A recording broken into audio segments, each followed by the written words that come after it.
Mesdames et messieurs, bonsoir. Merci d'être venus ce soir pour cette table ronde vers un espace public libéré de l'invasion publicitaire. Mon nom est Emmanuel Deona, je suis membre du comité d'initiative Genève Zéro Pub, libérons l'espace public de l'affichage publicitaire. La table ronde de ce soir s'inscrit, comme vous le savez peut-être, dans le cadre de la campagne de votation sur le règlement de l'initiative Genève Zéro Pub, libérons nos rues de la publicité commerciale. Donc les citoyens de la ville de Genève voteront le 12 mars prochain sur cette initiative.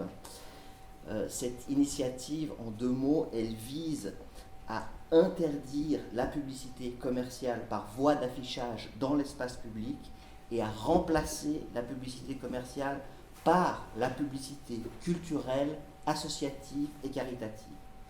Enfin, l'initiative vise à promouvoir l'expression artistique et citoyenne dans l'espace public de nos rues. Cette initiative a été lancée en 2017. Depuis, elle a connu un très long cheminement. Nous aurons l'occasion d'y revenir. À ce stade, il suffit peut-être de mentionner que l'initiative a germé au sein de 4 associations, dont plusieurs représentants sont là ce soir, et je les remercie chaleureusement pour leur présence. Il s'agit de Réseau Objection de Croissance, Quartier Collaboratif, Genève sans publicité et Genève libérée de l'invasion publicitaire. Depuis l'annonce de la votation, il y a quelques mois, une vingtaine d'organisations et d'associations engagées dans la transition sociale et écologique, dans la lutte contre la précarité et dans le domaine culturel ont rejoint notre comité d'initiative, à commencer par l'organisation Greenpeace, qui participe à ce panel via son représentant Florian Casser. L'ensemble des partis politiques de gauche de la ville de Genève soutiennent aussi cette initiative et je me permets de les remercier ici au nom des initiants. Pour le comité d'initiative, c'est vraiment un grand plaisir, une grande satisfaction de constater tout le chemin parcouru depuis 2017 et aussi de pouvoir associer à cette table ronde, à ce moment de réflexion, le quotidien Le Courrier, dont vous pouvez trouver des exemplaires au fond de la salle, une référence incontournable pour l'analyse et pour la promotion des luttes sociales et des mouvements d'émancipation à l'échelle locale comme à l'échelle internationale, à Genève et dans toute la Suisse romande. Donc, je vais passer la parole au modérateur de cette table ronde, M. Benito Pérez, ancien co-rédacteur en chef du Courrier, aujourd'hui responsable de la rubrique Solidarité internationale du quotidien. Benito s'intéresse à une grande variété de sujets, la politique internationale, mais aussi la politique locale, les droits humains, la protection des minorités et les rapports entre le Nord et le Sud. Il est aussi, comme vous le savez probablement, un expert reconnu de l'Amérique latine. Merci beaucoup.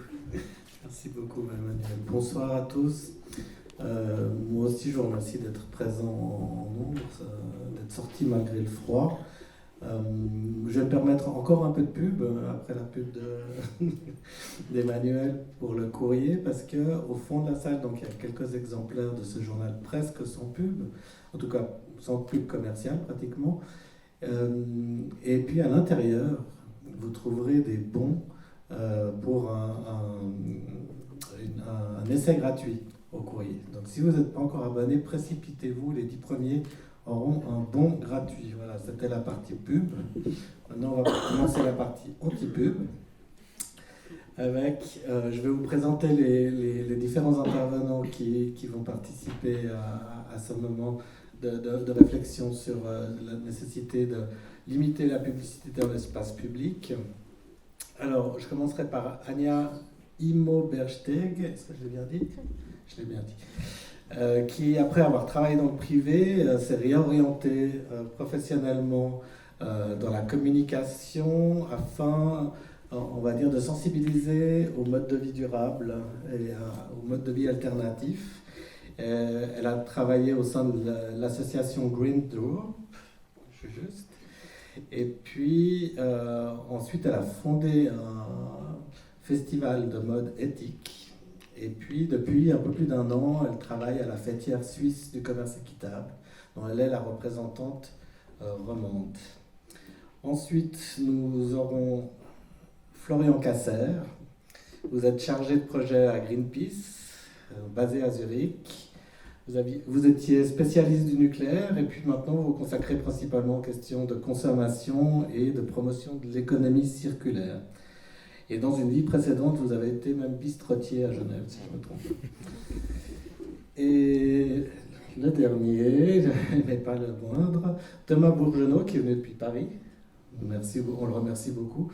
Vous êtes porte-parole du mouvement français Résistance à l'agression publicitaire, également appelé RAP. Et c'est un mouvement ancien, c'est un des pionniers du domaine de la lutte contre la publicité, qui est né en 1992, si mes renseignements sont bons. Et en ce moment, vous vous battez en particulier contre l'affichage lumineux et les écrans publicitaires. Et vous nous direz ensuite pourquoi. Donc, chaque intervenant va présenter un petit peu son point de vue pendant une dizaine de minutes. Et puis ensuite, nous aurons un débat avec vous et puis aussi peut-être entre eux. Il faut encore que je vous annonce malheureusement que Samia Hurst, professeure d'éthique qui était prévue ce soir, ne peut pas être présent parmi nous. Elle le regrette beaucoup, mais pour des raisons familiales, elle n'a pas pu venir. Voilà. Donc je vais donner la parole à Emmanuel qui va ouvrir en présentant un peu plus les arguments de cette initiative. Oui, merci beaucoup Benito. Donc pour entrer dans le vif du sujet, je vais faire référence à ces petites capsules vidéo que vous avez peut-être vues, qui sont passées en boucle avant le début de notre table ronde. Elles ont été réalisées par le ROC et elles nous montrent des artistes qui soutiennent l'initiative Zéro Pub en train de s'exprimer librement sur des affiches blanches et thématiser, illustrer graphiquement la lutte contre la publicité envahissante dans l'espace public. Alors tout a commencé en effet en 2016, au moment de Nouvel An, où il y a eu une mésentente entre le nouveau concessionnaire et l'ancien concessionnaire d'affichage qui disposait de longue date d'un monopole et sur ces affiches et qui est parti fâché.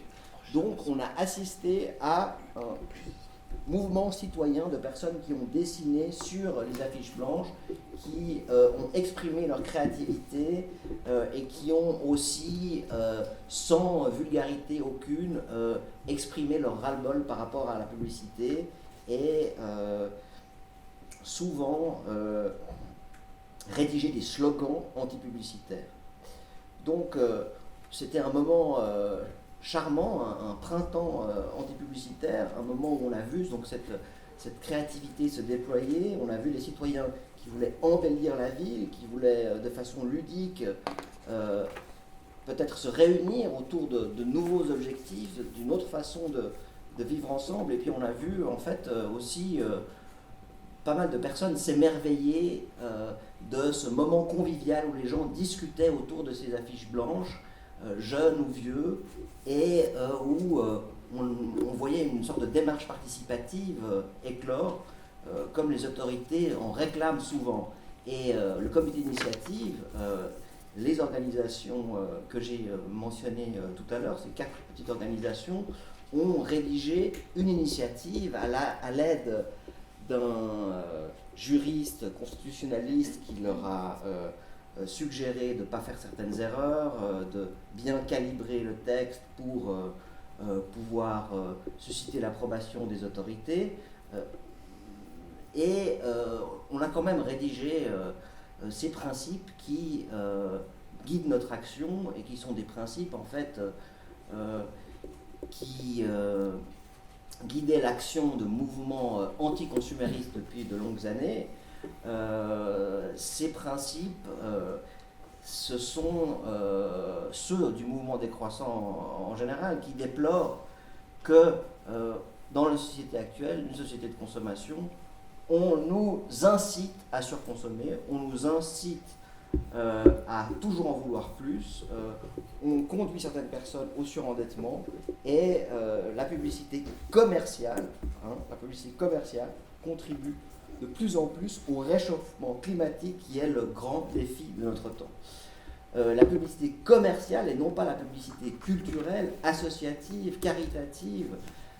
Et nous avons, pendant cette période de rédaction de l'initiative, mais aussi tout au long de cette aventure zéro pub, dû expliquer aux personnes qu'il y a une différence entre la publicité commerciale et les autres types de publicité, qu'on ne peut pas mettre McDonald's et le Grand Théâtre sur le même plan.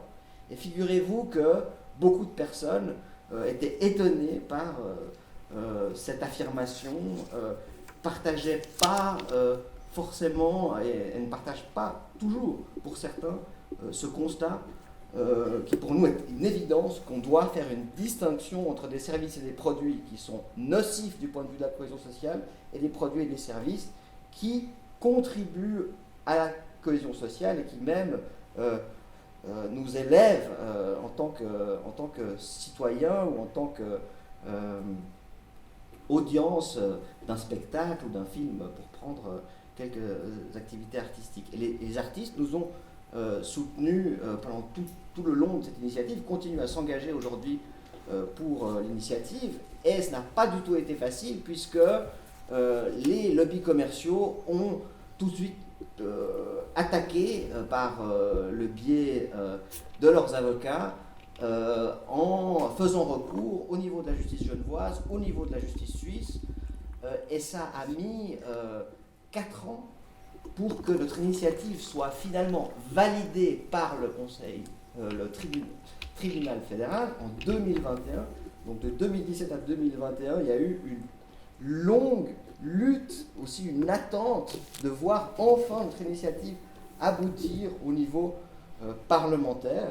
Il y a eu des moments de découragement, des moments d'incertitude. Voilà, je me souviens de réunions interminables, certains sont ici dans la salle. Comment est-ce qu'on va ébaucher la suite? Est-ce qu'on va vraiment faire le poids face à ce professeur de droit commercial mandaté par une énorme boîte de communication, face à ce graphiste qui est en plus membre du Parti des Verts? Depuis, il a quitté le Parti des Verts et il est allé chez les Verts libéraux. Mais est-ce qu'on va pouvoir vraiment faire parler de notre initiative au-delà de notre cercle de militants, même si ce cercle de militants s'agrandissait de mois en mois? Finalement, on y est arrivé. On a eu un arrêt du tribunal fédéral extrêmement clair qui a reconnu qu'il existe un droit à ne pas être soumis à la publicité commerciale dans l'espace public. Et le tribunal fédéral a comparé l'affichage publicitaire dans la rue à d'autres médiums comme le courrier, la télévision, la radio, où le consommateur est beaucoup plus libre d'être soumis à cette publicité. Il a aussi fait valoir que le concessionnaire n'avait aucun droit à faire valoir lui-même, car il est déjà dans une situation privilégiée de monopole privé vis-à-vis de ses concurrents. Par ailleurs, contrairement à ce que disaient nos opposants, les communes étaient tout à fait en droit de supprimer la concession d'affichage sans que cela porte un préjudice disproportionné à la liberté économique. Même la liberté économique dans un pays comme la Suisse, si attaché au libéralisme politique, mais surtout économique, a des limites, et le tribunal fédéral a constaté qu'avec notre initiative, les entreprises conservaient totalement la possibilité de faire de la publicité sur d'autres supports, et en particulier sur leur devanture. Donc, pour nous, ça a été un énorme soulagement de voir le tribunal fédéral valider notre initiative, puis de voir le conseil municipal de la ville de Genève s'emparer du sujet. Là, malheureusement, les débats ont été houleux. Ils ont ressemblé à ceux que nous avions avec nos opposants pendant cette longue période de 4 années qui recouraient contre notre initiative. Il y avait vraiment un choc idéologique, et il y a peut-être, on en reparlera plus tard, un choc idéologique autour de cette volonté de réduire la publicité envahissante dans nos vies.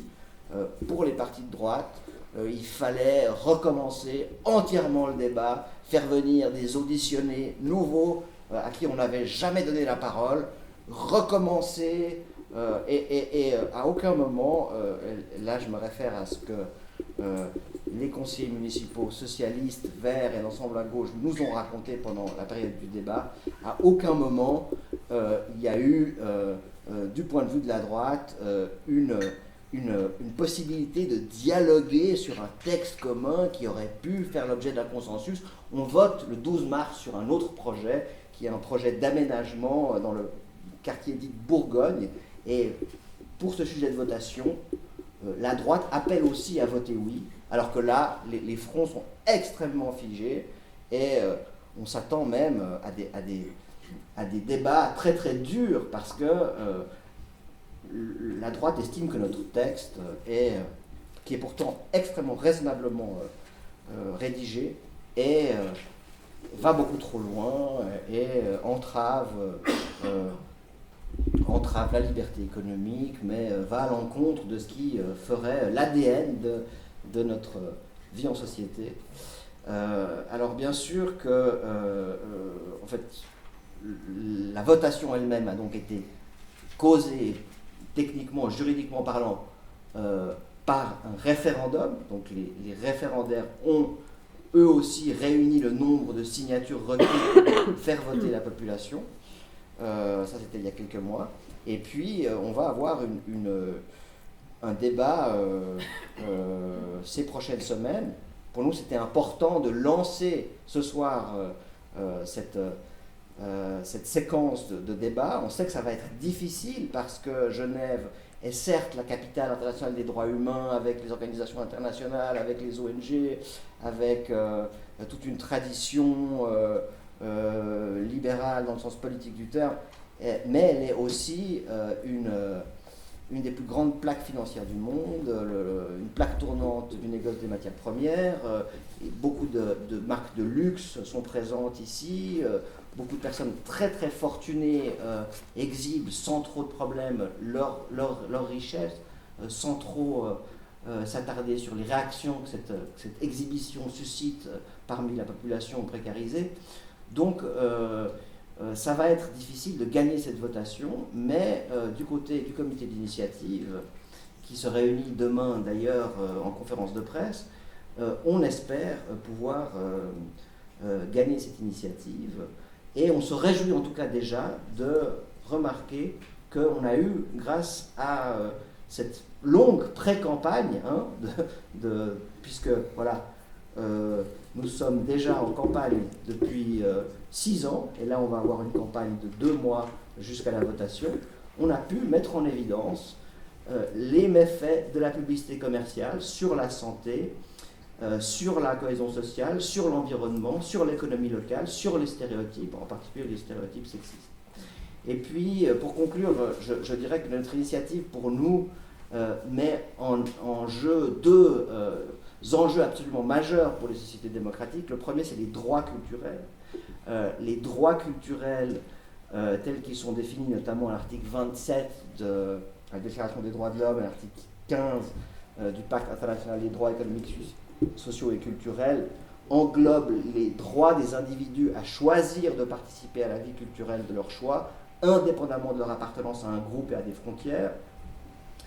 Les individus doivent avoir le droit d'accéder à leur patrimoine culturel, de participer aux décisions qui influent sur la vie culturelle de la communauté. Et pour ça, il faut disposer d'espaces publics ouverts et sûrs. Des espaces où la vie culturelle se forme, se développe, s'exprime, où les idées peuvent se confronter, où une diversité de manifestations peuvent avoir lieu, être visibles et appréciées de tout le monde. Et malheureusement, dans beaucoup de parties du monde, comme l'a relevé la rapporteuse de l'ONU sur les droits culturels, il y a des populations qui ont à surmonter des obstacles pour pouvoir accéder à des espaces publics qui soient inclusifs, à des espaces publics qui soient des espaces de délibération et d'échange et de cohésion sociale sans discrimination.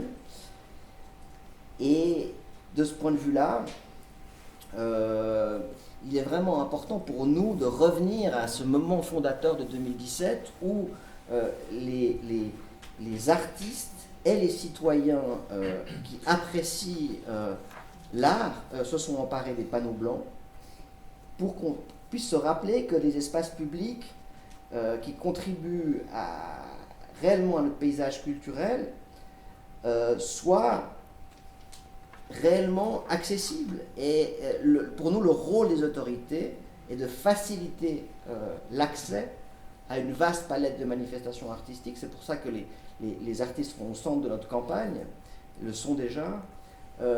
Les populations doivent être consultées pour toute décision concernant les processus, les grands processus culturels, mais aussi les œuvres artistiques qu'on expose.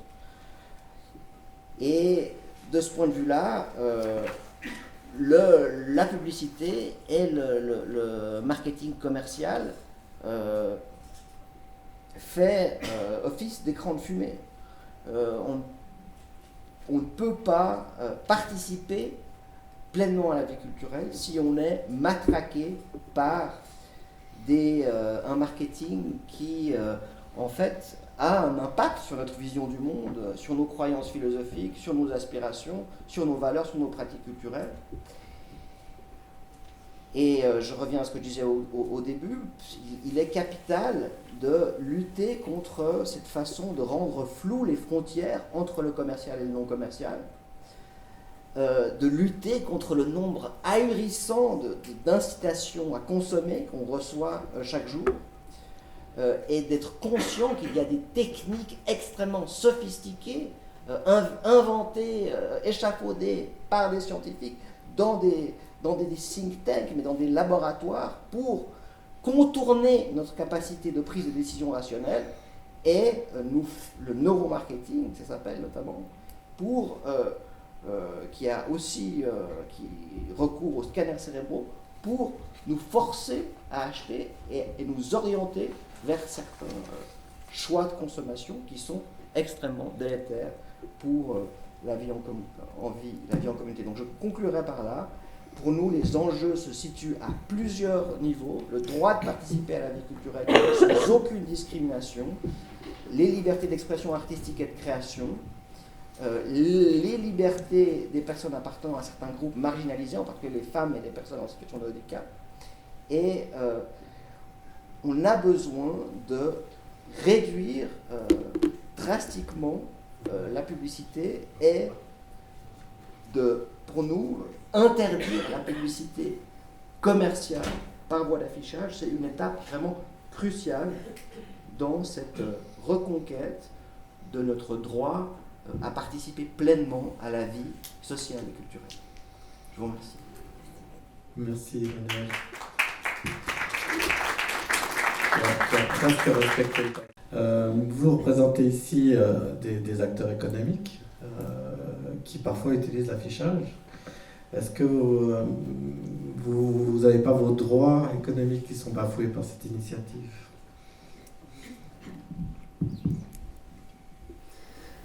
Alors effectivement, le commerce équitable a une vocation marchande, puisque l'idée c'est quand même de vendre des produits qui sont issus du commerce équitable, mais c'est vrai que la vocation première dans notre communication, c'est aussi de mettre en avant la contribution du commerce équitable.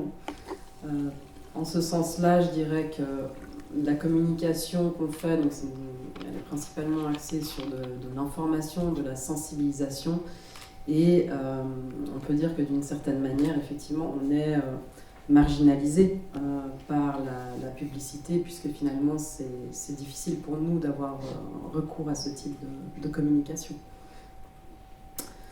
Je réponds à la question. Tout à fait. Vous voulez que je présente un petit Oui. peu la... Oui. Peut-être un mot sur Swiss Fairtrade, qui n'est pas forcément connu de ce côté du Röstigraben. Donc c'est la fêtière des organismes suisses du commerce équitable. On travaille principalement sur 3 champs d'action qui sont... le premier, c'est d'être un centre de compétences pour le commerce équitable, d'édicter des normes strictes en la matière, On fait un travail de défense d'intérêts et de revendications également. Et puis un volet d'action et d'information auprès du public. Cette action-là, on peut la mener principalement par le biais, enfin on la mène principalement à l'heure actuelle par le biais d'une campagne qui s'appelle la campagne Fairtrade Town. C'est une campagne de labellisation pour les villes et les communes qui s'engagent pour le commerce équitable.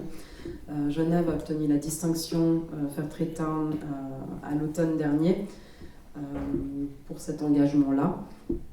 Et autrement, c'est vrai qu'en termes de communication et de publicité, on est relativement limité, ce qui est assez dommage finalement, puisque de par les fondements du commerce équitable, on se positionne comme une forme de consommation alternative, où finalement la recherche du profit n'est pas le but en soi. Donc c'est un outil intéressant pour la transition sociale et environnementale, et puis également pour la mise en œuvre des ODD, de l'agenda 2030. Donc voilà, ce qui est problématique pour nous à ce niveau-là, c'est effectivement un manque de ressources, bien entendu, pour avoir accès à l'affichage aux espaces dédiés à l'affichage commercial. Et comme je le disais avant, par rapport au message et à la communication qu'on fait, on se distingue de la publicité on va dire traditionnelle. On ne crée pas de faux besoins. Voilà, c'est une communication qui est quand même assez différente. Par rapport aux moyens à notre disposition, je dirais qu'on est peut-être aussi, pour placer dans le contexte, on est d'autant plus limité qu'en Suisse. Les structures du commerce équitable ne bénéficient d'aucun soutien structurel à long terme de la part de la Confédération, comme c'est le cas dans d'autres pays, comme en France par exemple. Donc aujourd'hui, le commerce équitable ne bénéficie pas finalement d'une reconnaissance pour son utilité et sa contribution. Par le passé, on a pu bénéficier de soutien ponctuel pour les campagnes d'information du commerce équitable. Mais finalement, ces fonds publics fédéraux, notamment du SECO et de la DDC, ils ont été coupés. Ça a été annoncé en 2020, le lendemain, sauf erreur, de l'initiative pour les multinationales responsables. C'est emblématique au niveau du timing. Et il a été effectivement décidé qu'il n'y aurait plus de fonds de fonds publics qui sont attribués pour le travail d'éducation et de sensibilisation. Donc on n'a plus ces fonds à notre disposition en plus pour faire cette partie-là de notre action finalement. L'argument politique qui est souvent avancé, c'est le côté non interventionniste dans les questions économiques et du libre marché. Donc, il a été estimé finalement que le commerce équitable en fait partie, ce qui clairement n'est pas, comme je disais avant, le profit n'est pas on va dire, au centre, c'est pas le but en soi du commerce équitable.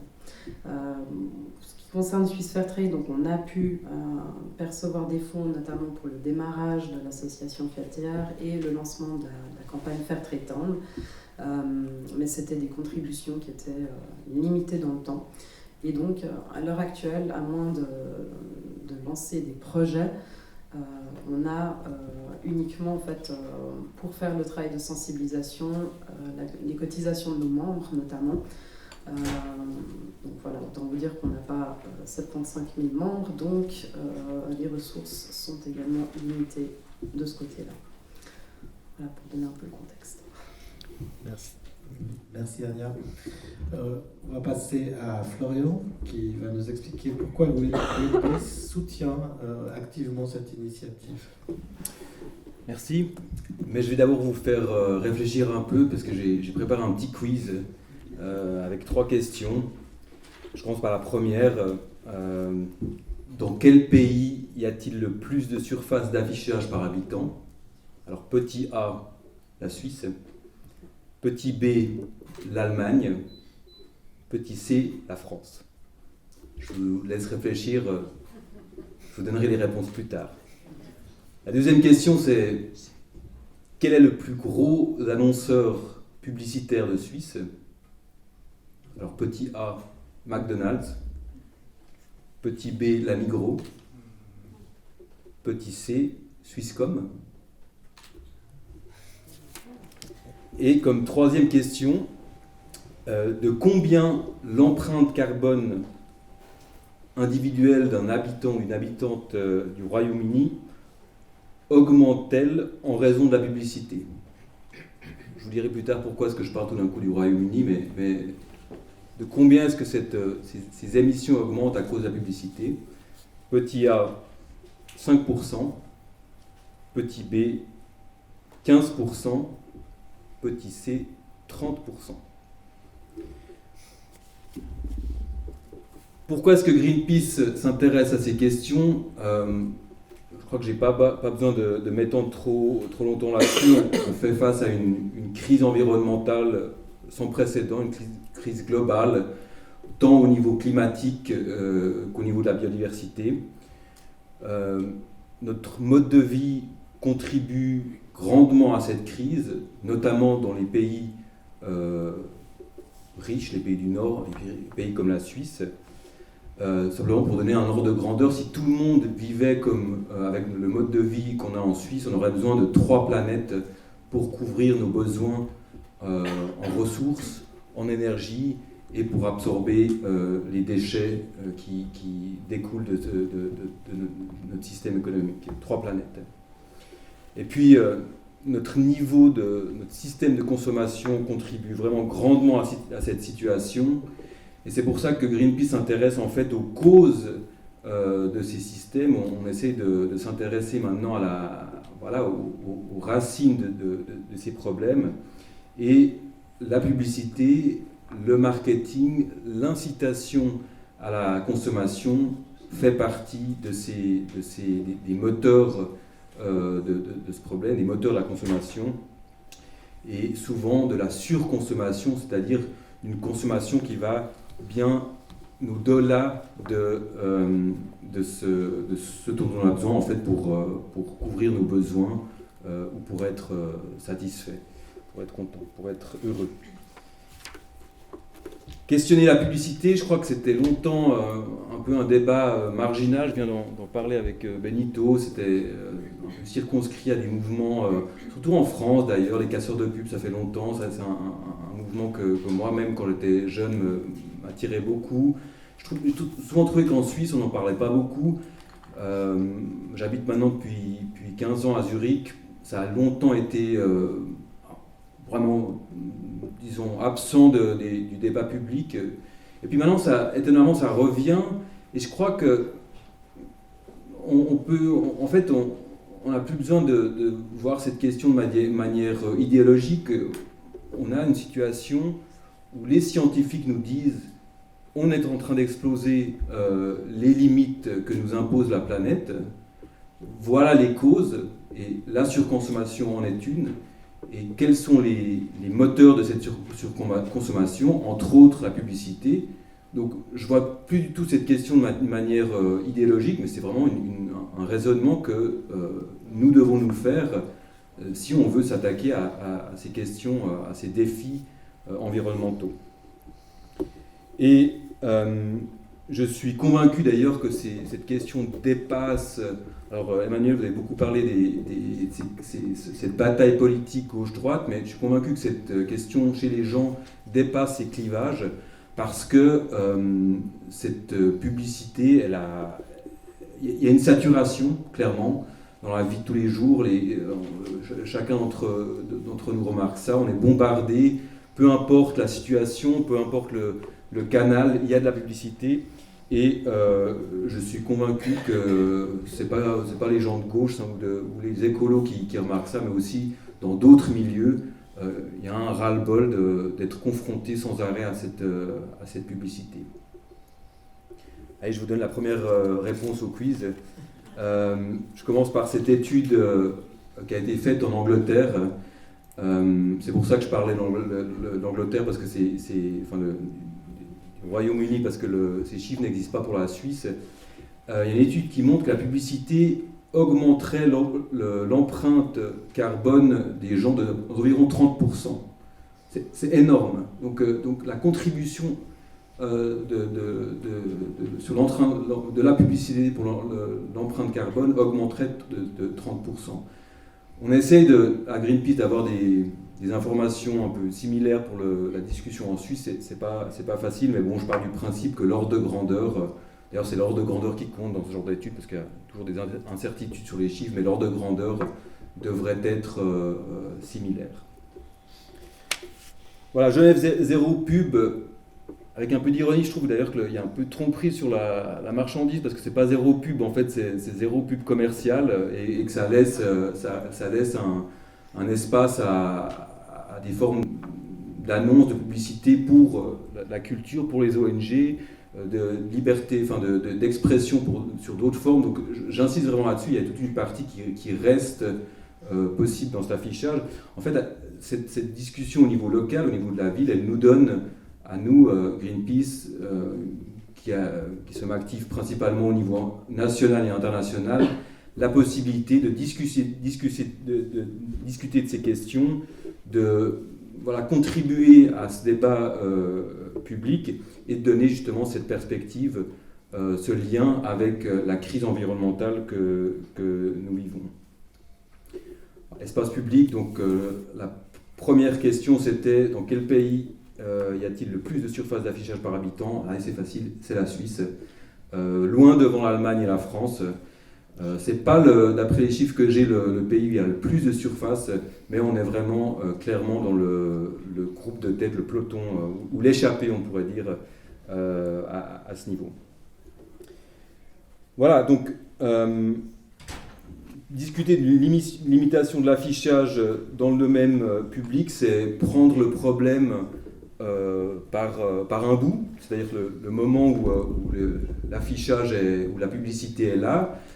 Effectivement, on nous dira oui, mais alors c'est juste une toute petite partie du problème parce qu'il y a de la publicité sur tous les autres canaux, vous allumez Internet, vous êtes bombardé.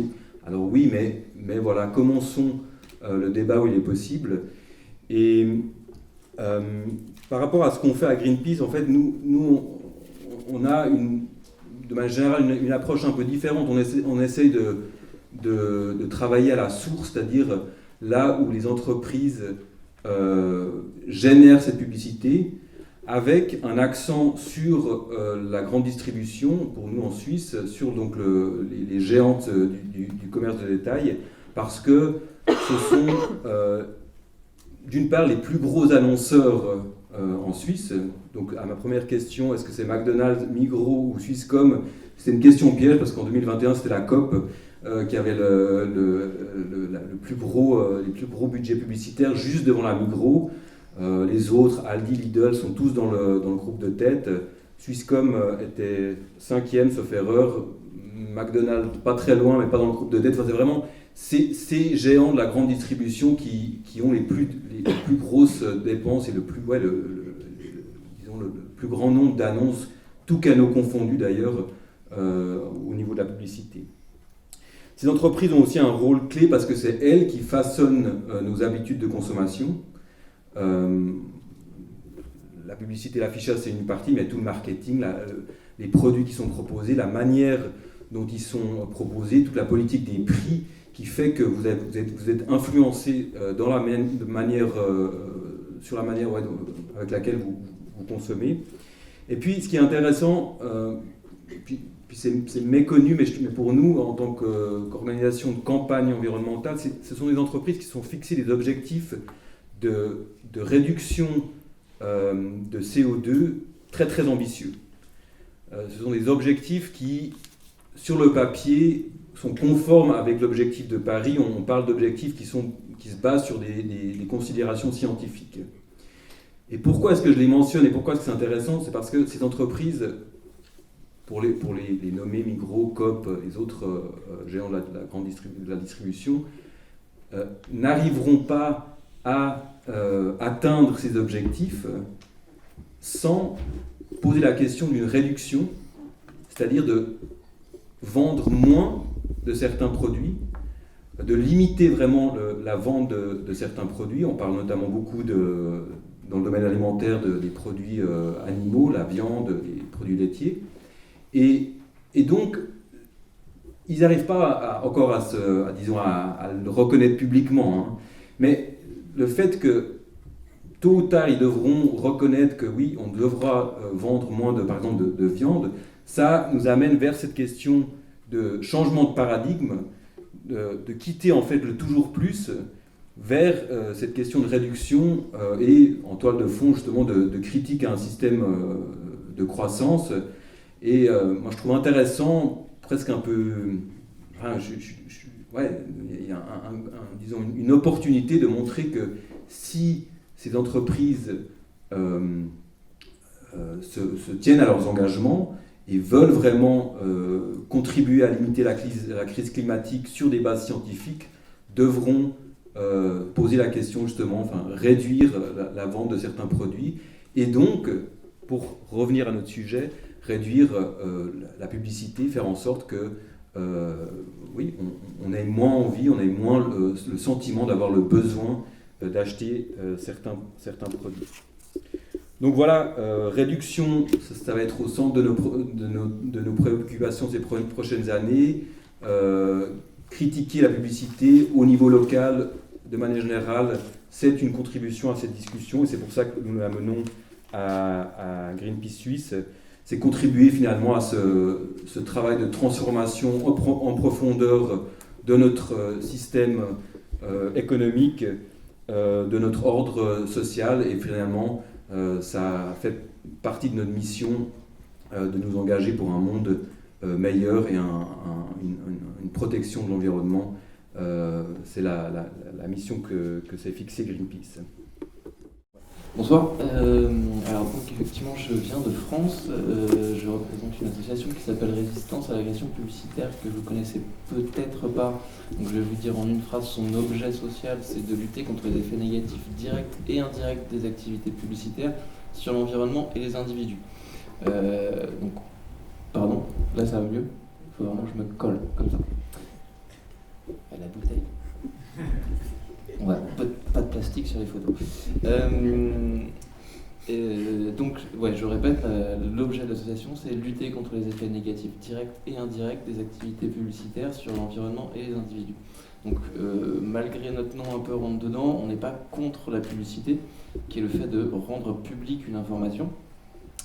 Par contre, on va lutter fortement contre la publicité telle qu'on l'entend aujourd'hui. Quand vous demandez à quelqu'un dans la rue qu'est-ce que c'est la publicité, on va vous parler du tunnel de pub à la RTS, on va vous parler des affiches commerciales, on va vous parler des tunnels de pub à la radio, à la télé, et plutôt des publicités pour donc, Migros, et j'en passe et des meilleurs.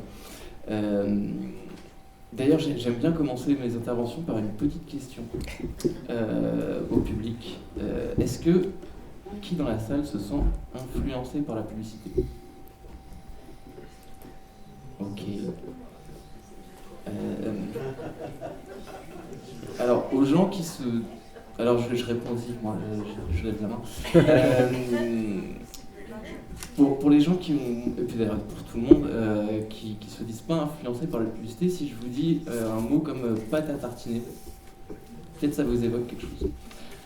Si je vous dis un mot comme fast food, ça va peut-être vous créer quelque chose dans votre cerveau. Si je vous dis le mot soda par exemple, peut-être qu'il y a une certaine marque qui va rentrer dans votre tête. Les trois marques là qui sont peut-être apparues dans votre cerveau, ce qui vient de se passer pour elles, c'est que elles sont dans ce qu'ils appellent le top of mind, donc c'est en haut du cerveau, en haut de l'esprit. Et pour les publicitaires et surtout pour les annonceurs, c'est vraiment le Graal. À savoir si, que vous soyez client ou cliente ou pas de ces marques, si quand on parle d'un produit, c'est cette marque à laquelle on pense, c'est vraiment le but des annonceurs. Donc là j'ai pris trois produits un peu symboliques, parce que si je prenais la voiture par exemple, il y aurait beaucoup plus de marques qui s'entrechoqueraient dans votre cerveau, parce qu'il y a beaucoup plus d'annonceurs qui sont présents sur le marché.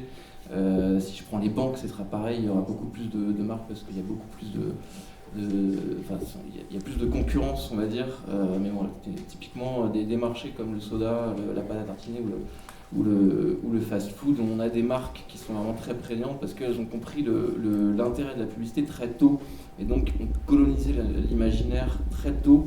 Donc on a ces marques plutôt là que les autres concurrents qui font aussi de la publicité mais qui sont pas dans le top of mind, dommage pour elles. Donc effectivement nous on a aussi ces luttes là en France depuis, on l'a dit depuis 92, donc nous on existe depuis 92 mais les luttes existent depuis...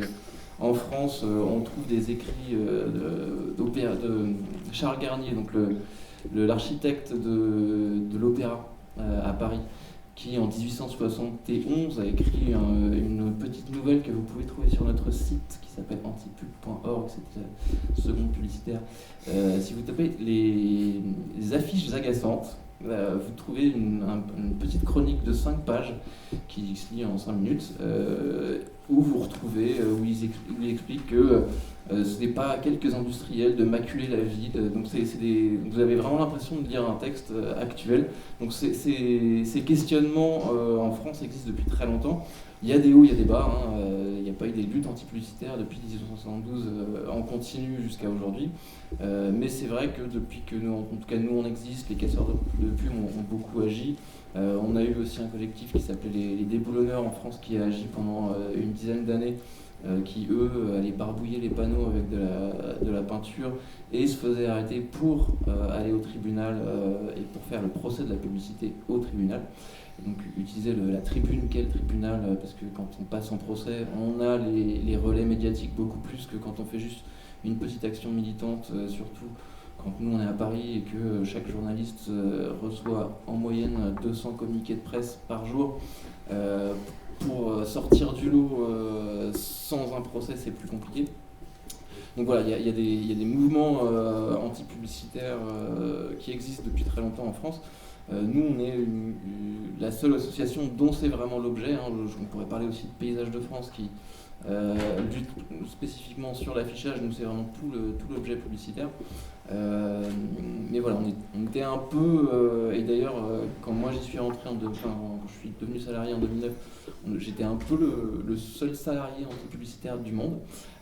Et aujourd'hui, je vois qu'il y a de plus en plus de collectifs. En Angleterre, il y a tout un mouvement Ad Free City, donc avec les brandalismes qui sont nés là-bas.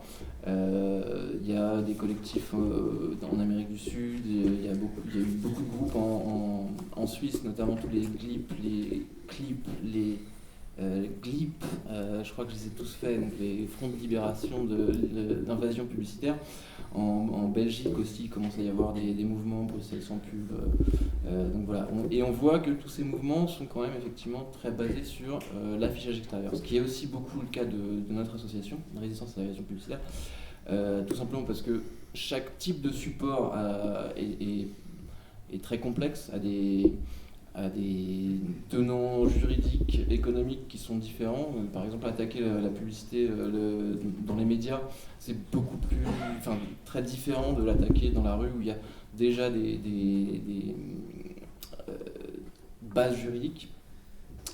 Et surtout que, comme ça a été déjà dit un peu, on peut ne pas regarder la télé, on peut écouter des radios sans publicité, on peut mettre un bloqueur de pub sur internet, donc on peut se prémunir globalement de la publicité à peu près partout, sauf dans la rue où on est obligé de sortir pour aller travailler, aller chercher les enfants à l'école, se balader, aller voir des amis, enfin bref, la rue est incontournable. C'est d'ailleurs pour ça que les dépenses publicitaires en affichage sont généralement un des rares médias qui tient le coup.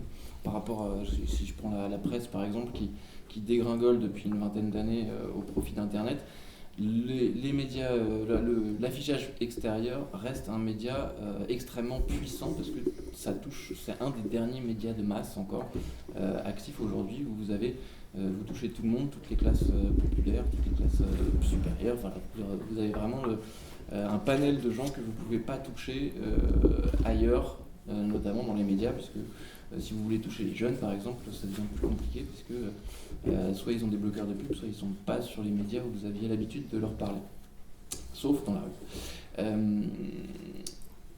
Et du coup, pour...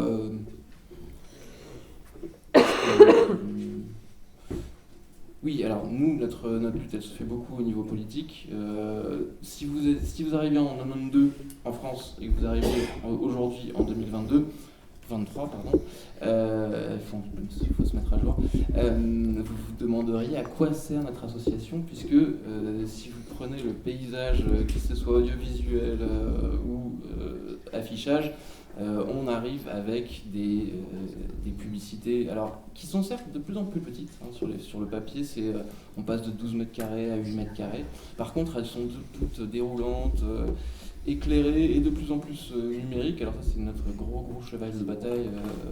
Alors j'en ai vu très peu à Genève, j'en ai juste vu un peu à la gare et un peu derrière les vitrines des commerçants. Ce qui est beaucoup le cas aussi à Paris. Il faut savoir qu'à Paris, sur les trottoirs, c'est interdit. Mais du coup, en fait, puisqu'ils sont interdits sur les trottoirs, ils vont dans les vitrines et dans les gares et dans les métros. Donc on a beaucoup de panneaux numériques dans les métros. Pourquoi est-ce qu'on s'intéresse beaucoup à l'affichage numérique? Alors d'une part parce que c'est excessivement polluant à fabriquer, que ça consomme énormément d'énergie, et surtout que c'est le support le plus agressif qui puisse, puisque c'est lumineux et que ça bouge. Alors avant, ils avaient déjà un peu ce début d'agression avec les affiches déroulantes, puisque et parfois vous aviez le même annonceur sur plusieurs affiches différentes. Pourquoi? Tout simplement parce que quand l'affiche elle bouge, votre cerveau il réagit, parce que on sait que notre cerveau réagit différemment au mouvement que à tout ce qui est passif. Et donc c'est un peu notre cheval de bataille. Le plus gros problème qu'on a actuellement, c'est que, un des freins qu'on a en France, c'est qu'on a le numéro 1 mondial qui s'appelle JC Decaux, qui est de chez nous. Donc les politiques sont très peu enclins à freiner une activité dont un des acteurs du pays est numéro 1. On a aussi la chance, entre guillemets, d'avoir 2 agences publicitaires qui sont dans le top 10 mondial, à savoir Havas et Publicis. Et donc le lobbying publicitaire est très présent en France, pas du tout visible par le grand public, parce que si vous demandez lobbying au grand public, il va vous parler de Monsanto, de Total, ou que sais-je encore. Par contre, le lobbying de la publicité n'existe pas. N'existe pas, dans la tête des gens. Donc c'est vrai qu'on a un problème là-dessus pour faire avancer. Par contre, le fait qu'on existe depuis 30 ans rend le sujet un peu incontournable. Et en fait, même les élus de droite aujourd'hui, quand ils font une loi sur le climat, sur l'écologie en général, sont obligés de rajouter un volet publicitaire, de parler à un moment de publicité, parce qu'on a réussi quand même à introduire cette défiance du public vis-à-vis de la publicité. Donc c'est juste pour revenir sur, depuis notre création, on ne sert pas complètement à rien, mais c'est vrai qu'on agit vraiment contre des gens qui sont très puissants. Voilà, je crois que je vais m'arrêter là, parce que j'ai au moins mis. Merci beaucoup, Thomas. Avant de passer à la deuxième partie du débat, donc avec vous et puis aussi entre les intervenants, je voulais vous signaler, si vous devez partir pendant la discussion, qu'il y a un chapeau qui est à l'extérieur, je crois, juste derrière la porte, pour les frais, etc. Je pense que vous comprenez. Voilà, je vais peut-être commencer, avant de vous donner la parole dans la salle, par une question de complément que j'aimerais poser, je pense, en particulier à Emmanuel et à Thomas. Est-ce qu'il existe des expériences de villes qui ont aboli l'affichage publicitaire, et est-ce qu'on en a tiré des conclusions? Est-ce qu'on a fait le bilan de ces expériences? Et puis aussi de savoir s'il y a d'autres lieux qui réfléchissent à cette question-là. Je donnerai comme exemple peut-être Vernier, qui normalement devrait démarrer la Vernier son pub l'année prochaine. Il y a des villes importantes du Nord global qui ont supprimé la publicité commerciale, dont Sao Paulo. Certaines d'entre elles revenues en arrière. Et il y en a d'autres qui étudient la chose.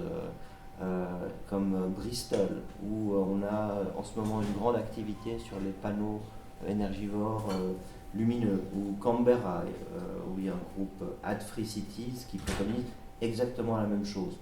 Et en Suisse, ça il faut le dire, on a des représentants ici dans la salle, des activistes antipublicitaires qui sont dans ce combat depuis des années. Christian Engi de Plakatraum Interesgesellschaft, Nicolas Ray de Sortir de la pub, ils échangeaient tout à l'heure en français et en allemand sur la situation en Suisse, dans les différentes communes. Nous n'agissons pas isolément sur un coup de tête. Il s'agit de militants de la transition sociale et écologique qui sont engagés depuis des années pour essayer de convaincre autour d'eux les grandes organisations de droits humains, les organisations engagées dans la transition, les partis politiques, de s'activer. Et grâce au site de Nicolas, maintenant, les parlementaires vaudois ont un outillage, Nicolas pourra nous l'expliquer si on a le temps, pour déposer des textes parlementaires, en l'occurrence des postulats, parce que ça prend énormément de temps. Il y a des obstacles formels, il y a au sein des partis une énorme concurrence des causes que les élus veulent mettre en avant, et donc il faut des relais efficaces qui soient en mesure d'offrir des textes prêts à l'emploi, pour ainsi dire. Et notre initiative, Genève Zéro Pub, a été reprise à Lausanne. Elle peut servir de modèle puisque le tribunal fédéral a constaté que la publicité commerciale causait, qu'on pouvait en tout cas affirmer que la publicité commerciale causait des dommages sociaux et économiques, et que l'échelon communal était le bon échelon pour décider de la politique d'affichage. Et donc, mais il faut des militants. Là, vous voyez la brochure de IG Plakatraum, et puis Christian Engi peut répondre à vos questions, pour relayer ces combats, pour détailler statistiquement la réalité de cette industrie. Voilà, donc je pense que Greenpeace se base sur ces chiffres, et nous, à Genève Zéro Pub aussi, on essaye de collecter le plus d'informations possible pour convaincre le grand public qu'on peut agir et que ces initiatives doivent se multiplier. Thomas. Alors je minimiserai juste Sao Paulo, parce que Grenoble, j'ai pas mentionné Grenoble. Ouais, alors non, mais alors Grenoble encore moins. Pardon. Non, je sais parce qu'il y a beaucoup de... C'est souvent le problème avec les journalistes, c'est qu'ils ont tendance à simplifier, alors que c'est pas aussi simple que ça. Grenoble n'a pas supprimé la publicité, Grenoble a juste pas renouvelé un contrat de JC Decaux. Alors c'est tellement rare que ça arrive, ce genre de choses, que la presse s'en est emparée et ça fait un bel élément de communication pour la ville. Par contre, non, la première chose que vous voyez quand vous arrivez en gare de Grenoble, c'est des dizaines de panneaux sur les abris de tram. Donc non, la publicité n'a pas été supprimée à Grenoble. Ils n'ont juste pas renouvelé un contrat qui était effectivement 250 panneaux. Donc pas dans le reste de la ville, donc c'était restreint aux abribus, c'est quand même une avancée. Non, il y a encore des panneaux sur les murs, sur les jardins, sur les parkings. Il y a juste un contrat, donc les sucettes, si je parle en jargon publicitaire, c'est des panneaux qui sont sur le trottoir, qui diffusent que de la publicité, qui ne font pas un autre service comme les abris de bus qui abritent. Donc ils n'ont juste pas supprimé, ils n'ont juste pas renouvelé ce contrat. Et Sao Paulo, on a eu aussi l'impression qu'il y avait une suppression totale de la publicité parce qu'ils partaient de tellement loin que avant que cette loi, donc ils ont fait une loi qui s'appelait Cidade Limpa, donc la ville propre, Avant cette loi-là, donc qu'ils ont voté en 2007, il y avait un chaos absolu en matière publicitaire, à savoir des panneaux absolument gigantesques, des forêts de panneaux qui se masquaient les uns les autres, et donc ils ont fait du nettoyage. Par contre, ils n'ont pas interdit complètement la publicité dans l'espace public, et c'est vrai qu'après, il y a JC Deveau qui est revenu en plus derrière, mais il y avait encore des panneaux, mais c'est juste qu'ils ont restreint et le nombre et la taille, mais très fortement. Donc ça a donné beaucoup de titres qui disaient, comme Grenoble d'ailleurs, la ville supprime la publicité. À ma connaissance, à part quelques villes éventuellement en France où on est dans des parcs naturels régionaux où, par le code de l'environnement français, la publicité est interdite, il y a vraiment très peu de grandes villes qui interdisent complètement la publicité. Il y a 4 États de mémoire aux États-Unis qui interdisent la publicité, c'est l'Alaska, Haïti, Le Vermont. et je sais plus le 4e, je m'en souviens jamais. Pennsylvanie peut-être. Voilà. Dans le plus grand. Donc, ces États ont des habitants, des contribuables, des entreprises, ils ont supprimé la publicité. Dans l'antre du capitalisme. Donc c'est possible. Par contre, j'ai pas d'études qui montreraient. Alors si, je pense que si vous demandez aux gens, j'ai revu des affiches des années 70, justement des combats qu'il y a eu aux États-Unis. Si vous il y avait vraiment des cartes postales qu'ils envoyaient où ils dénonçaient les panneaux publicitaires. Si vous leur demandez demain de remettre des panneaux de 12 mètres carrés aux abords des autoroutes, il risque d'y avoir des mouvements sociaux pour qu'ils soient refusés parce que. Mais c'est assez exceptionnel puisque c'est des endroits assez touristiques où il n'y a pas une densité de population comme en Californie ou à New York par exemple. À Vernier, la publicité par voie d'affichage va être supprimée à partir de, je crois, cet été, que les référendaires n'ont pas réussi à réunir le nombre de signatures requis pour forcer un référendum. À Genève, les référendaires ont payé des personnes pour récolter des signatures, ce qui a facilité la tâche. Ce que nous n'avons pas fait, bien évidemment, et c'est pas si évident de récolter le nombre de signatures requis pour des initiatives ou des référendums, même si on a la chance dans ce pays démocratique qu'est la Suisse de pouvoir utiliser ces moyens d'action. Donc Vernier, oui, d'un point de vue purement formel, va être la première commune de Suisse, mais par contre, nous n'avons pas travaillé en ville de Genève avec les camarades de Vernier ils se sont mobilisés eux-mêmes et on peut les féliciter. Très bien. On va passer la parole à la salle. Si vous avez des questions, je peux me déplacer avec le micro. J'ai une question pour Anya. Si j'ai bien compris, c'est un label qui s'adresse à des communes, à des villes. Je serais curieux de savoir si il prend en compte dans ses critères justement la question de la pub. Il y a un système en fait la distinction fonctionne avec une mise à contribution finalement de toute la communauté. Ça passe par le secteur public. Donc par exemple en ville de Genève, il y a tout un travail qui a été fait dans le secteur public, par exemple avec une charte qui a été appliquée pour la restauration collective. Il y a un travail également qui est fait au niveau des achats, des marchés publics. Dans le secteur privé, on va retrouver par exemple la restauration, les commerces, des entreprises. Mais par contre, la campagne n'a pas une dimension qui concernerait la publicité. Il y a par contre une exigence dans les critères chiffrés, les critères de la campagne même. Il y a une exigence médiatique, simplement une couverture médiatique de la distinction, mais on ne peut pas parler il n'y a rien en tout cas qui s'intéresse à la problématique de la publicité. D'accord, merci. J'ai retrouvé comment allumer le micro aussi. Alors, Alors peut-être on va le faire circuler vers la prochaine personne qui voudra intervenir. Oui, merci beaucoup Alain Clerc. J'ai entendu, je remercie tous les intervenants des informations communiquées, mais il y a une information qui manque, je pense. C'est les dépenses qui sont consenties pour la publicité.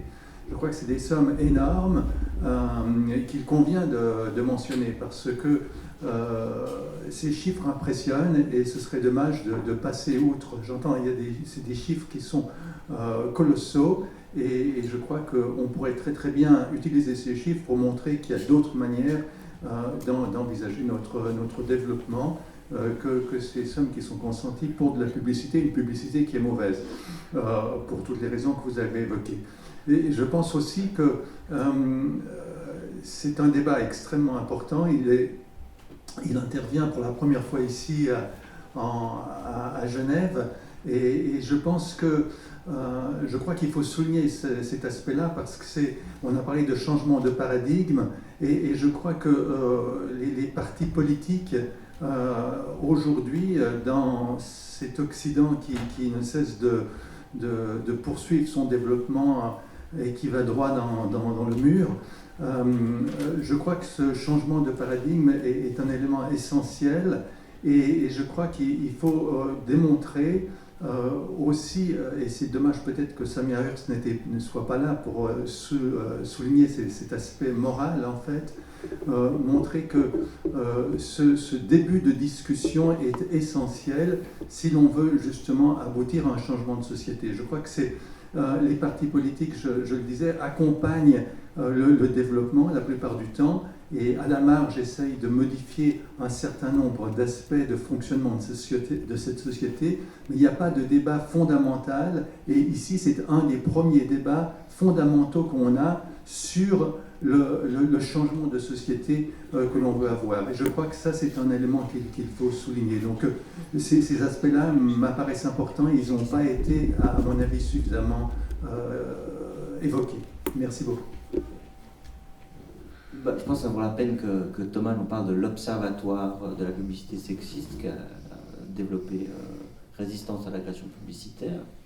Ouais, alors, c'est un enjeu majeur. Alors sur les valeurs, plus généralement, il y a aussi un rapport qui a été fait par VVF en 2011, si je ne dis pas de bêtises, qui parle des valeurs extrinsèques et intrinsèques. Alors c'est un peu des mots compliqués pour dire des choses assez simples. Les valeurs extrinsèques, c'est ce que les autres vont vous apporter. Et les valeurs intrinsèques, c'est plutôt des valeurs individualistes et sur l'estime de soi.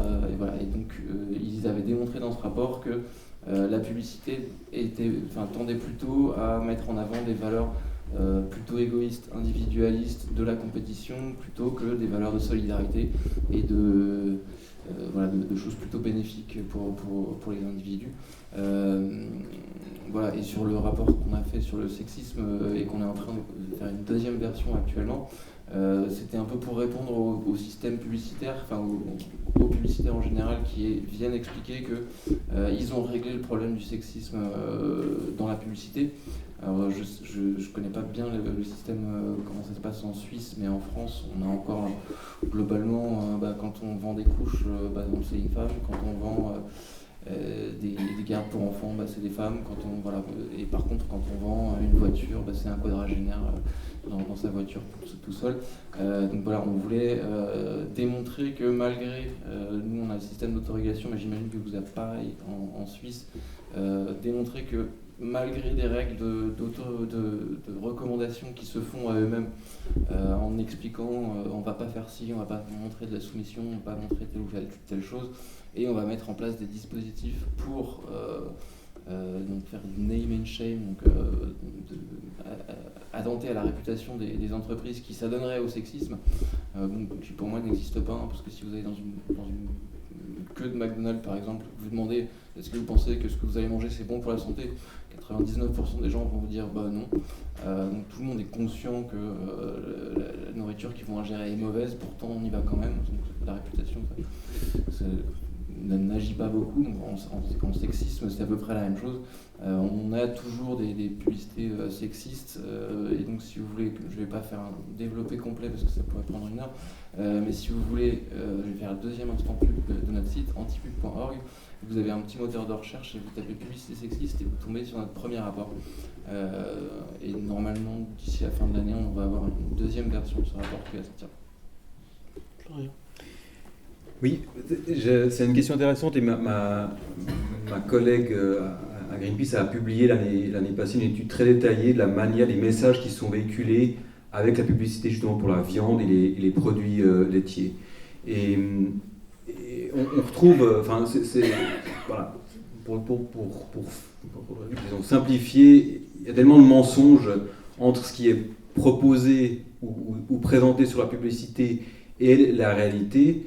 Il y en aura peut-être bientôt plus des affiches, mais quand même, d'ici là, observez vous-même comment est-ce qu'on on présente les prairies vertes, ces vaches qui gambadent toutes heureuses sur le pâturage, alors que l'élevage intensif n'a rien à voir avec ces images. On nous parle aussi toujours de cette suissitude, ce Swissness, alors que les fourrages sont importés d'étrangers et contribuent à la destruction écologique dans des écosystèmes très importants à l'étranger. Et il y a aussi des messages sexistes. Voilà, si vous êtes un homme cool, viril, vous avez un gros steak à mettre sur le grill, et les femmes, c'est elles qui ont une brochette végétarienne. Enfin, en gros, c'est vraiment un condensé pour des produits, pour un segment de produits très spécifiques, de tout ce qui est toutes les balivernes qu'on vous présente dans la pub. Et voilà, nous on aimerait mettre le doigt là-dessus, faire pression sur les distributeurs pour que cette publicité s'arrête. Malheureusement en Suisse, cette publicité elle est financée aussi par des fonds publics. La Confédération subventionne en fait la promotion de ces produits. Donc c'est assez complexe, mais on est d'avis qu'il y a vraiment un pas à faire. Je rappelle encore les grandes publicités à partir de début mai pour les grilles. C'est un slogan qui s'appelle, d'une grande marque, je ne le mentionnerai pas, qui s'appelle Chich, comme ça. C'est le bruit que la viande met sur le grill. Ça me rappelle, ça correspond de plus en plus avec les incendies de forêt qu'il y a au niveau global en raison du réchauffement climatique. Donc c'est simplement il faut commencer un peu à montrer le vrai côté ou le vrai visage en fait de ces produits. Et voilà, on s'attelle à cette mission pour que ces entreprises changent cette communication. J'ai une question qui survient. C'est finalement, si on enlève donc, les publicités commerciales, je me pose la question, est-ce qu'il n'y aurait pas un peu un trou ou un manque de visibilité, et que peut-être que les entreprises commerciales qu'on a nommées avant trouveraient d'autres moyens de faire ce qu'ils font finalement sans les panneaux. Donc je me pose la question si vous avez prévu des réponses peut-être à ces des contre-attaques au niveau de ces entreprises, peut-être. Peut-être on va prendre plusieurs questions parce qu'il y avait plusieurs mains qui se sont levées, puis on répondra de façon globale. Merci beaucoup pour vos interventions. J'ai pas vraiment une question, mais il existe à Genève une fondation qui s'appelle la Fondation Images et Société, et qui interroge depuis déjà bientôt 30 ans, qui promeut surtout l'éducation à l'image. Parce qu'il y a effectivement, on est là ce soir pour parler de zéro pub, mais les images ont complètement envahi tout notre univers, et il n'y a pratiquement aucune éducation à l'image, où que ce soit dans le parcours scolaire. Et pour revenir à la question des publicités et de leur contenu ou de leur non-contenu, il y a effectivement toute cette ambiguïté de trafiquer les symboles, de trafiquer les stéréotypes, d'influencer sur les repères des jeunes. Et vous l'avez dit, on est influencé même sans qu'on ait plus besoin de nommer les objets, les rêves à vendre. Donc, si je me permets d'intervenir, c'est parce que plus large que la publicité, il y a vraiment quelque chose à repenser dans notre manière de fonctionner sur qu'est-ce qu'on fait effectivement avec les images publicitaires et non publicitaires, et qui sont maintenant tellement trafiquées que effectivement les jeunes et les moins jeunes n'arrivent plus à se repérer à ces images. J'ai une question toute simple, j'ai deux questions. La première, c'est, j'aurais voulu connaître votre point de vue par rapport à la publicité qui est liée aux événements sportifs. Premier point. Et le deuxième, par rapport au support. Parce qu'il s'agit d'interdire, est-ce que vous souhaitez une diminution du nombre de supports, ou c'est simplement de transformer l'existant, de les transformer que pour les autoriser plutôt à l'affichage culturel et non plus commercial? Est-ce qu'il y a une diminution ou non dans votre projet? Oui, alors merci beaucoup pour la question. Donc, clairement, non, les événements culturels et sportifs ne sont pas concernés. Donc le sponsoring d'événements culturels et sportifs continue, peut continuer, contrairement à ce que disent les opposants. Donc les événements sportifs. Hein. Ouais, les événements sportifs et culturels. Le but de l'initiative est de substituer la publicité commerciale par de la publicité culturelle, associative et caritative. Donc il n'y aura plus de publicité commerciale, mais il y aura de la publicité culturelle, associative et caritative et du sponsoring d'événements. Voilà, donc il n'y a pas de souci à se faire pour les grands événements sportifs. Rolex et d'autres marques pourront continuer à soutenir des événements culturels. J'avais en tête la course de l'escalade. La course de l'escalade. Ou les matchs du Servette, que ce soit football ou hockey. Exactement. Alors vraiment, c'est important d'avoir conscience de ça. Non. Ça n'a pas été cité. Alors, ça n'a pas été cité, mais je vous remercie d'avoir posé la question. Les événements culturels et sportifs pourront continuer à être sponsorisés par des entreprises et des marques qui cherchent à faire du profit, qui n'ont pas d'autre vocation que de faire du profit. Alors, on pourrait dire que c'est une limite de cette initiative, mais il fallait commencer quelque part. Et moi, ça me convient. Voilà. Très bien. Alors, merci beaucoup d'avoir posé la question. Par rapport à la progressivité de cette lutte anti-publicitaire et aux interdictions sectorielles, et puis au pouvoir des images.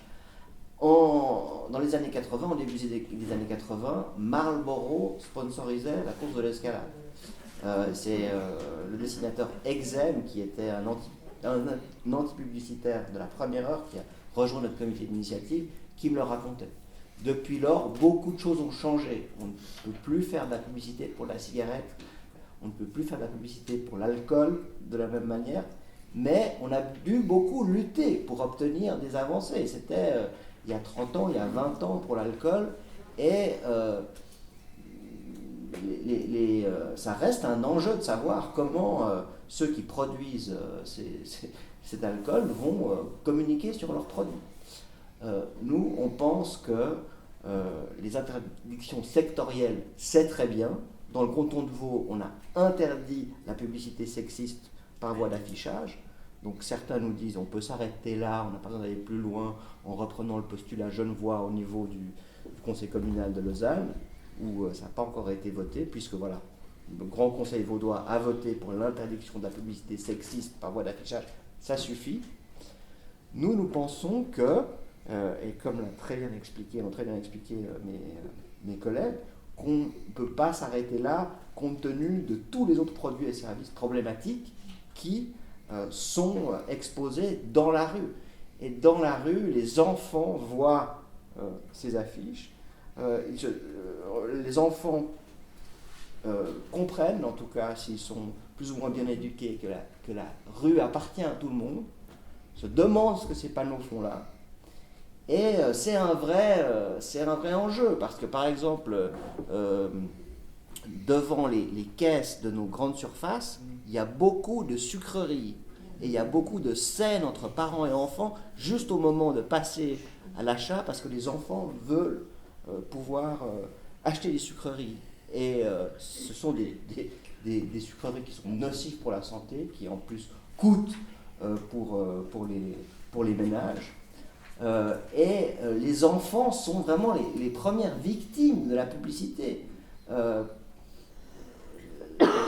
La rapporteuse spéciale aux droits culturels des Nations Unies, dans son fameux rapport de 2014, dont je recommande vivement la lecture, met vraiment en garde contre la publicité envers les enfants, et elle recommande d'interdire toutes les formes de publicité commerciale et de marketing dans les écoles publiques et privées, sachant qu'il y a des cours qui sont parrainés, du matériel de marque qui est diffusé dans les écoles, notamment par les GAFAM.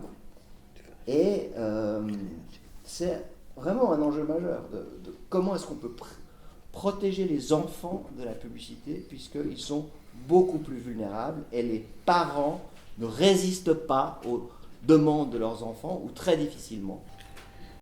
Je rebondirai sur la question de l'éducation à l'image. Est-ce qu'on a des moyens, on va dire, d'apprendre à résister à la publicité? Est-ce qu'il existe des sites, est-ce qu'il existe même des cours destinés aux enfants, en particulier, pour apprendre à déconstruire et à résister à l'agression publicitaire? Alors juste sur cette dernière question, en France, il y a un institut qui s'appelle le CLEMI, qui fait des ateliers de sensibilisation, donc, notamment la publicité sexiste. Par contre, se former à apprendre...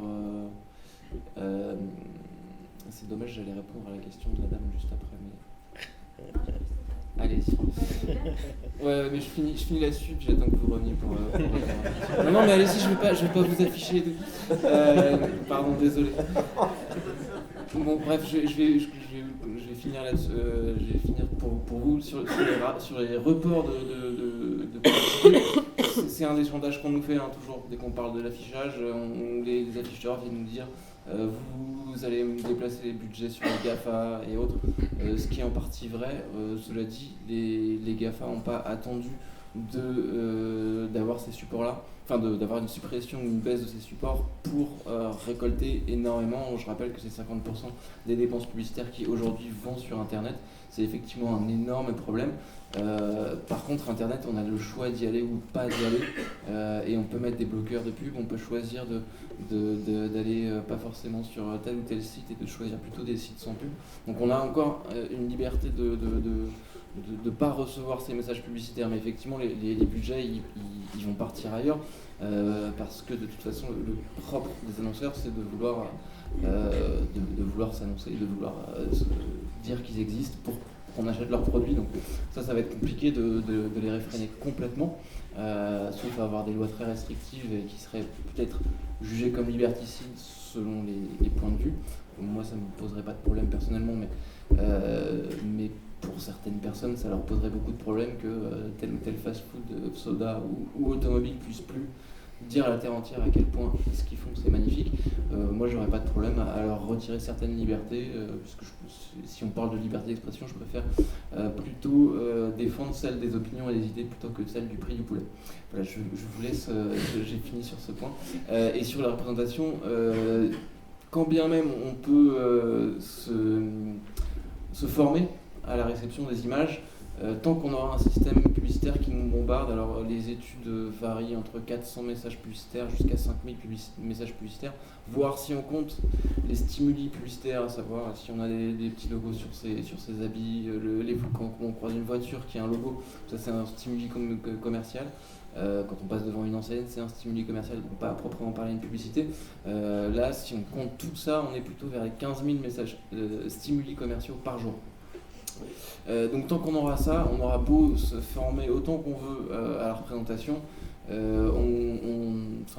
un peu la goutte d'eau, essayer de vider l'océan avec une petite cuillère. Il faudrait d'abord commencer par avoir moins de représentations, qu'elles soient sexistes ou anti-écologiques, et par ailleurs mener des formations, mais c'est vrai que, et après je vous rejoins, sur les représentations mauvaises, entre guillemets, ne sont pas que dans la publicité. Il y en a aussi beaucoup au cinéma, à la télévision, et ça par contre, c'est plus liberticide pour moi d'aller dire à un réalisateur ou une réalisatrice, qui est un peu moins vrai généralement, parce que les femmes ont tendance à être moins sexistes, même si c'est pas tout à fait vrai. Et c'est plus compliqué d'aller dire à un réalisateur de film écoutez vos représentations maintenant, vous arrêtez et vous faites comme je dis. Je trouve ça plus liberticide que de dire à un annonceur bon bah maintenant arrête de nous vendre tes voitures comme un produit de liberté et d'émancipation. Donc c'est voilà. Mais si on va toute la société vers un mieux collectif, les représentations vont suivre. Mais c'est vrai qu'aujourd'hui, encore une fois, si vous regardez un film d'action, ce sera la jolie demoiselle qui va être sauvée par le grand, fort personnage. Et c'est malheureusement encore beaucoup trop présent. Mais voilà, nous, on commence par... le cinéma, on y va parce qu'on consent à y aller. Les messages publicitaires, on ne consent pas à les recevoir et on les reçoit quand même. Merci Thomas. Le chronomètre avance. On va prendre une dernière question, une dernière salve de questions. Et puis, je donne le micro. J'ai pas entendu la réponse sur la diminution de panneaux. Ah oui, c'est juste, tout à fait. Manuel. Alors, il y aura une diminution de panneaux, mais pas drastique. Et puis, il faut savoir qu'à l'heure actuelle, il y a déjà plus de panneaux de publicité commerciale en vieille ville, par exemple, ce qui crée une inégalité de fait, c'est-à-dire que les citoyens de la vieille ville sont jugés inaptes à être agressés par la publicité, alors que dans les autres quartiers de la ville, ils sont aptes à subir cette agression. Là, je fais un peu d'ironie, mais je constate un problème.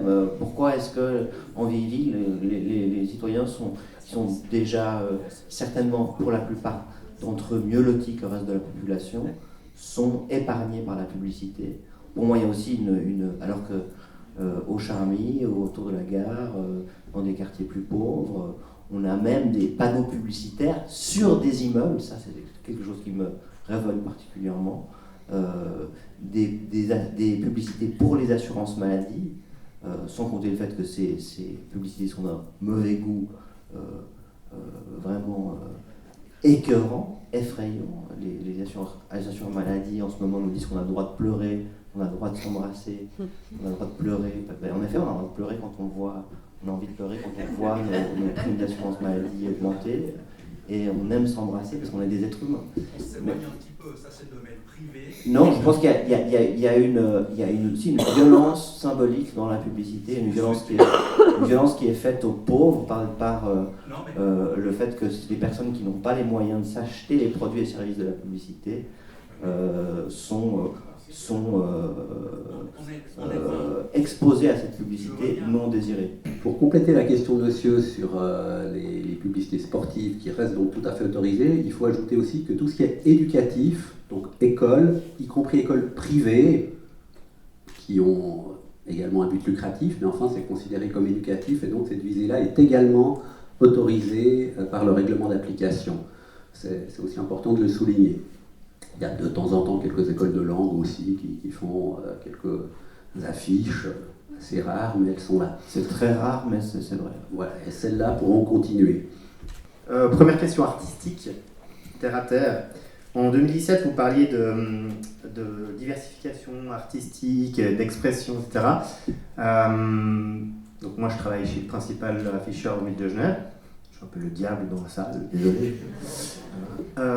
J'ai été témoin aussi de divégation et de pensum anti-musulmans, anti-hébraïques, croix gammées, sexe dessiné sur les affiches, etc. À côté de très beaux dessins aussi, magnifiques, des peintures même splendides. Ça, il ne faut pas l'oublier. Mais surtout, moi, j'ai besoin de réponse de M. Deona. C'est qu'est-ce que je peux répondre aux 15 employés qui vont perdre probablement leur travail suite à ça? Parce que c'est une réalité économique. que ça soit la publicité soit positive ou négative, ok. Moi, je parle plutôt du débat terre à terre où c'est des gens qui ont des formations minimum et qui me demandent des réponses que je ne peux pas fournir. Voilà. D'abord, qu'on est désolé pour ces personnes-là, qu'on sait que le chômage est une expérience de vie très difficile. Par contre, on sait aussi qu'on a des assurances sociales, qu'on a un système social assez performant, que des très nombreuses organisations s'engagent à Genève pour réinsérer les chômeurs, qu'on améliore la formation continue à vie. Donc je ne suis pas en train de vous dire non, ça va être facile pour ces personnes-là. Par contre, le chômage affecte énormément de personnes. À Genève, on a un taux de chômage qui est un des plus élevés en Suisse, dû peut-être à la situation frontalière, à toutes sortes de raisons structurelles, parce que notre bassin de vie est particulièrement attractif, parce qu'on a la présence de la Genève internationale, il faut être extrêmement qualifié sur le marché du travail, mais je ne pense pas que les personnes qui perdent un jour un travail sont condamnées à ne jamais en retrouver un. Je pense qu'aujourd'hui on demande de plus en plus aux personnes de faire preuve de souplesse, flexibilité, inventivité. On paye des stages, on a si on est déterminé, on a la possibilité de se réorienter dans un autre emploi. Et puis il faut arrêter aussi de penser que tout le secteur publicitaire tourne autour de ces affiches en ville de Genève. On parle de quelques centaines d'affiches en tout et pour tout. Les annonceurs sont présents sur d'autres supports, de nombreux supports. M. Casser l'a rappelé. Je ne crois pas que les graphistes ne pourront pas être employés pour façonner de nouvelles affiches pour des événements culturels, pour des événements caritatifs. Pourquoi est-ce qu'ils pourraient seulement mettre à contribution leur savoir-faire, leur professionnalisme pour la publicité commerciale? Ils pourraient très bien être employés à d'autres fins dans le cadre d'une économie. Excusez-moi, je ne parle pas des graphistes, je parle des gens qui sont dans la rue et qui posent des affiches. Alors, donc, moi, j'ai bien compris ils poseront d'autres affiches. On n'a pas dit qu'il n'y aurait plus d'affiches dans l'espace public. Non, à aucun moment. Le culturel ne rapporte pas assez d'argent pour payer ses postes. Ça, c'est une réalité économique. Et alors, la culture à Genève, c'est près de 20% du PIB. Alors ça, c'est des études de la HEG qui l'indiquent extrêmement clairement. Donc le budget de la culture en ville de Genève, c'est 300 millions. Donc non, il y a énormément d'argent pour la culture. On a la chance d'avoir des liens économiques extrêmement forts entre toutes sortes d'acteurs qui contribuent au dynamisme culturel de toute l'agglomération. Et oui, j'ai vraiment bon espoir que vos employés ou vos collègues vont trouver un autre emploi parce que il y a aussi un dynamisme économique à Genève, c'est sûr. Donc si j'ai bien compris votre réponse, moi je peux leur répondre, vous êtes un dommage collatéral, à peu près, si j'ai bien compris. Merci quand même de la réponse. Florian Casser voulait apporter aussi un élément.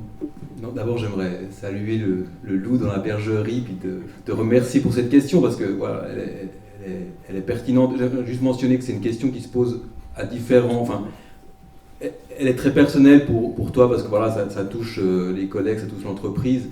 Avec une perspective un peu plus large, cette question, elle touche des tas disons, de secteurs et d'entreprises. Oui, la transition écologique doit conduire à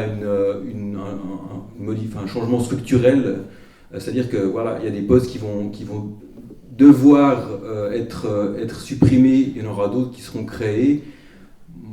Simplement, bon, je pense que ceux qui sont en première ligne, de manière générale, c'est pas la publicité, ce sera plutôt tout ce qui tourne autour des énergies fossiles.